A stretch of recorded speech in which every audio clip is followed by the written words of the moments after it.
I'm feeling good, groovy. Bitches wanna do me. Turn the camera on, let's go make a movie. Mix my drink up, something like a smoothie. Hit it from the back, blowing blunts. Witty. Yo, what's up guys? I'm back with another Marvel video game review. Today I'm reviewing 2005's X-Men Legends 2 Rise of Apocalypse. X-Men Legends 2 is the sequel to 2004's X-Men Legends 1 and takes place directly after that game. Both X-Men Legends titles were developed by Raven Software and published by Activision. Unlike its predecessor, this game received a PC release and has online multiplayer and can be modded heavily. The game's plot focuses on Xavier's X-Men teaming up with Magneto's Brotherhood of Evil Mutants defending themselves against Apocalypse. We open up the game with Cyclops, Magneto, Wolverine, and Storm breaking into a military outpost to save Professor X. After completing the tutorial section, the game really begins. This is my second run through of the game, so this time around I decided to stick with the All X-Men Edition mod I used the first time around to keep all my levels from my first playthrough. I have a video showing off the All X-Men mod as well as the Brotherhood Edition mod. You can find both of those in the description below if you want to check them out. There is another mod I want to check out that changes the roster of the game to characters from Ultimate Alliance. This mod is called Marvel Universe Edition. They all have super easy installs and separate EXEs, so feel free to try them out on Marvel mods if you're looking to mod your game. In this playthrough, I wanted to take a different team with me to every mission, so I didn't play just the same 4 characters the whole time. I did stick to a core few, but this time around I played as Jean Grey and Gambit a lot more. So while you won't see any footage of Brotherhood members in this review, you will see some characters you can only play through modding, like Psylocke. After completing the tutorial, we take the X-Jet to Genosha, Magneto's island, a safe haven for mutants. The location of our hub is called the Sanctuary. Unfortunately, it's been ravaged by Apocalypse and Magneto needs assistance in rescuing Genosha. You can catch up with Professor X and find out how he and Polaris were taken by Apocalypse. Polaris is the daughter of Magneto and one of the 4 characters Apocalypse abducts for his ultimate plan. As well as Polaris, Magneto's son Quicksilver has been abducted as well, giving Eric plenty of reason to team up with Charles and the X-Men for this game. Before heading out, you talk to Sabretooth about rescuing a teleporter named Blink. This leads us directly to a mission briefing. After the mission briefing, I head out with a team of Storm, Colossus, Nightcrawler, and Wolverine. We squash plenty of bugs as we explore the Dead Zone and save Blink. This unlocks Blink Portals, a feature that lets you extract back to the hub in order to buy health and energy potions, save or revive teammates. We work our way through the desolate mesa and battle one of Apocalypse's lackeys named Grizzly. After kicking his ass and heading back to Sanctuary, we move on to the caves with a team of Psylocke, Storm, Colossus, and Wolverine. We then defeat another villain, this time named Zealot. This leads us to our main objective, the Genosha Seawall.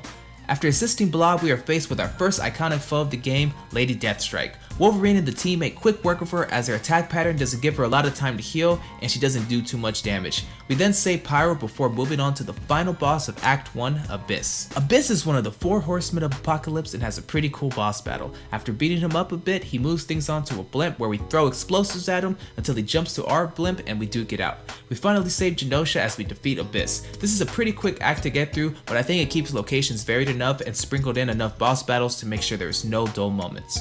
After completing Act 1 in the Sanctuary section of the game, Beast is attacked at the X Mansion. This leads us directly into Act 2, set in the Savage Land. The location of our hub is called Avalon. We start this act off with a team of Rogue, Gambit, Jean Grey, and Cyclops. This gives us a team bonus called Double Date, netting us 20 HP gain per knockout. We talk to Pyro before we head into the Jungle Canal to meet up with Mystique. She tells us she's looking for Destiny as her and Rogue have a quick chat before we venture onto the caves. Eventually we run into Garrock, and with Mystique's help we take him down fast and meet up with Destiny. Before we can move through the next section, we have to face Sauron, the man who doesn't want to cure cancer but wants to turn people into dinosaurs. He's quickly beaten up by the X-Men. We then enter the Nuwali Temple. The temple is a breeze with Rogue and Jean who just fly around completing objectives. We continue this act as the 2 couples run into a longtime foe of Wolverine's and another iconic villain, Omega Red. His lack of strategy plus our team's strength, we take on the Russian mutant with ease. Just like the bosses before him, he's just a mere obstacle between us and the main boss of this act, Mikael.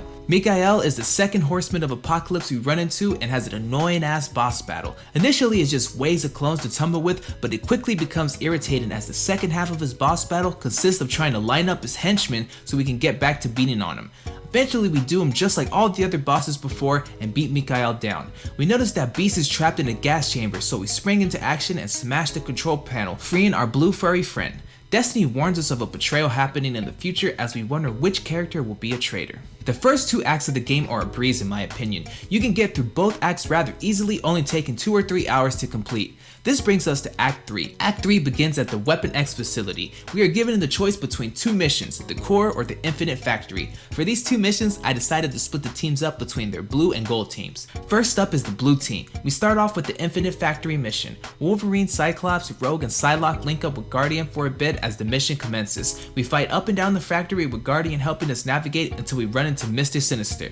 Instead of a boss battle with him, we fight clones of the X-Men. They aren't a challenge whatsoever as we destroy the factory and head back to the Weapon X facility. Next up is the gold team in the Core. Storm leads the team with Jean Grey, Bishop, and Colossus tagging along. With assistance from Forge, we complete our mission's objective, but not before running into Sugarman. Sugarman's boss fight can definitely be a challenge. On my initial playthrough, he wiped out my whole team, and upon retrying, I had to run and revive everybody. This time he only kills Jean and Colossus. Between this level and the last one, I enjoyed the Infinite Factory more. It was funner to navigate through, Guardian's cameo was dope to see, and it didn't end with an annoying ass boss battle with Sugarman. Act 3 isn't over yet as we assist Emma Frost in the Madri Temple. It sucks Emma Frost isn't playable in the base game, but it is nice having her as an option with the All X-Men Edition mod. For this mission, I decided to head out with a team of Storm, Psylocke, Jean Grey, and Rogue. This gets us the Femme Fatale bonus, giving us 5% damage inflicted going onto our HP. We tangle with the Stepford Cuckoos as we battle our way through the temple. This level plays similar to the Nuwali Temple, but I like this level a lot more. We link up with Emma Frost for a short while, have a more interesting setting to explore, and better antagonists in my opinion. We continue battling through more waves of Madri Peace and Hellhounds until we finally come to the final boss of Act 3. Everything comes to a head when we face the third horseman of Apocalypse, Holocaust. Holocaust isn't the most annoying of the horseman bosses, but he isn't the most interesting either. To defeat him, you must beat all the heretics around him as well as the Stepford Cuckoos as they appear throughout the battle.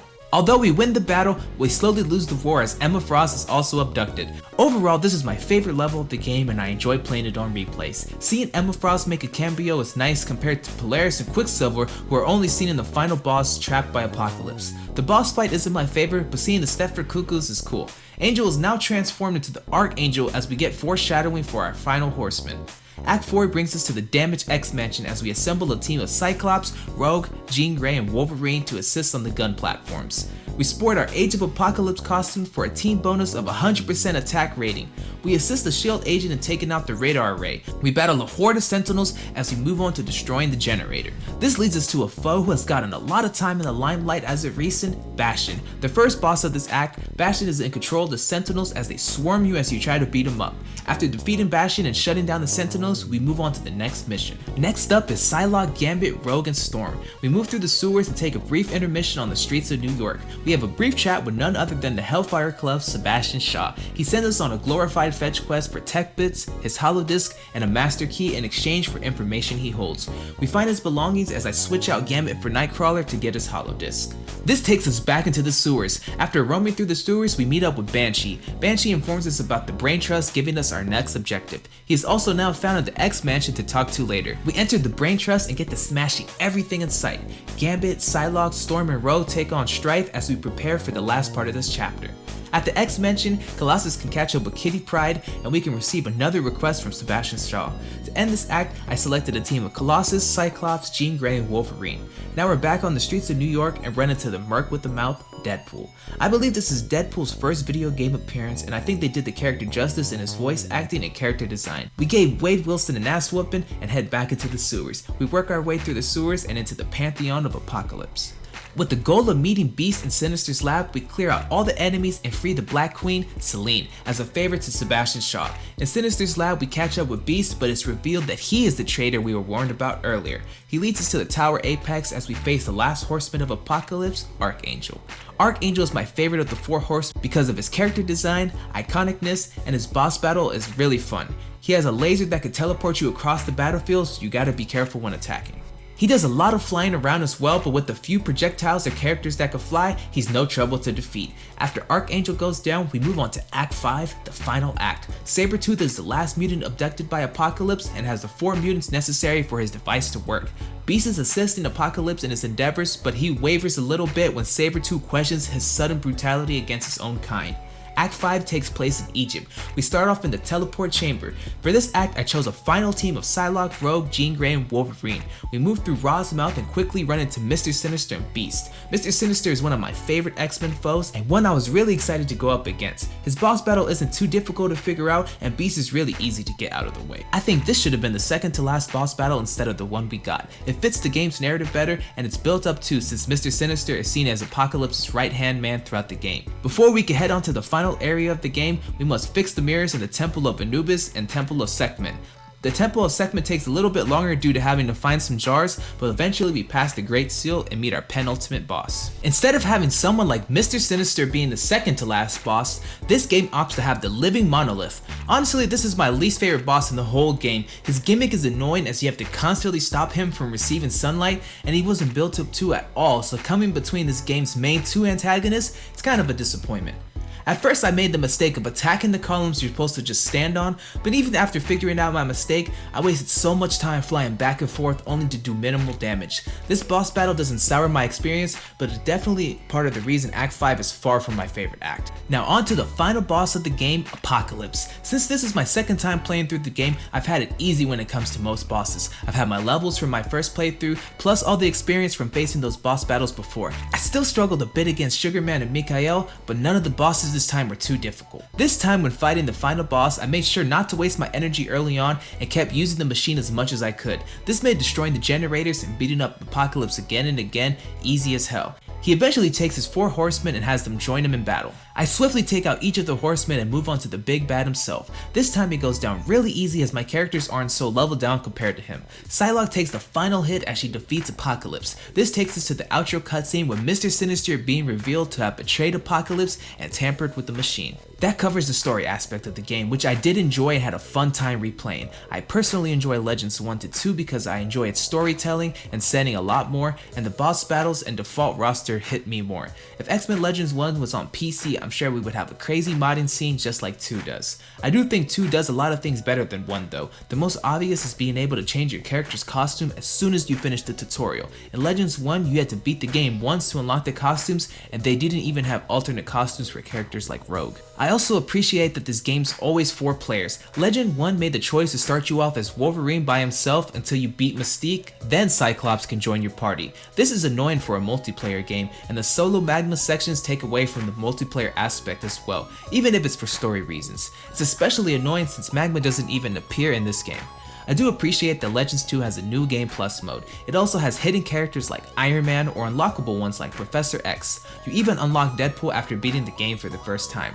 I'm not saying Legends 1 should have had hidden characters, but a new Game Plus mode letting you play as Emma Frost and Psylocke from the start would have been really cool. After playing the game 2 times, I could say in my opinion, the settings for each act weren't my cup of tea. I think for me the settings just didn't click, especially Act 5 and its Egyptian theme. I'm sure there's people who really appreciate it and love it as the backdrop for facing off with Apocalypse, but for me it made moving around the act tedious and confusing. I really enjoyed fighting Mr. Sinister as he's one of my favorite villains in X-Men, but I wish we could have fought him in Act 3 before fighting him in Act 5. Since I modded the roster in both of my 2 playthroughs, I don't think it's fair for me to judge it since I never played as Juggernaut, Toad, Pyro, or Sabretooth. I preferred having Psylocke, Emma Frost, and Polaris be on the team, but at the end of the day, it's completely personal preference. The only character from the Brotherhood I was particularly interested in playing as was Scarlet Witch, who I've tried out in some early attempts at emulating the game before I played it on PC. I do find it unfortunate we cannot play as Mystique in the base game roster because she's a fan favorite character and one we faced twice in Legends 1 as well as being an iconic member of the Brotherhood. The boss battles were fun and not too difficult. The one I struggled with the most was Apocalypse. Sugarman and Mikael were annoying, but I eventually got the hang of them. I felt the rest of the boss battles I'd lose only one teammate at worst, but on my initial playthrough against Apocalypse, I only had Gambit left and narrowly won with a sliver of health. This time I won with all 4 of my teammates alive, not worrying about dying at all in battle. I enjoyed seeing classic foes like Lady Deathstrike, Omega Red, and Archangel. Most of the other bosses I wasn't as familiar with and wasn't too interested in learning more about. It was cool seeing Bastion after X-Men 97, so including him as a boss makes replaying this game in 2024 even more exciting as an X-Men fan. I do enjoy facing the Horsemen of Apocalypse at the end of each act until Act 5 when we face all of them and Apocalypse himself.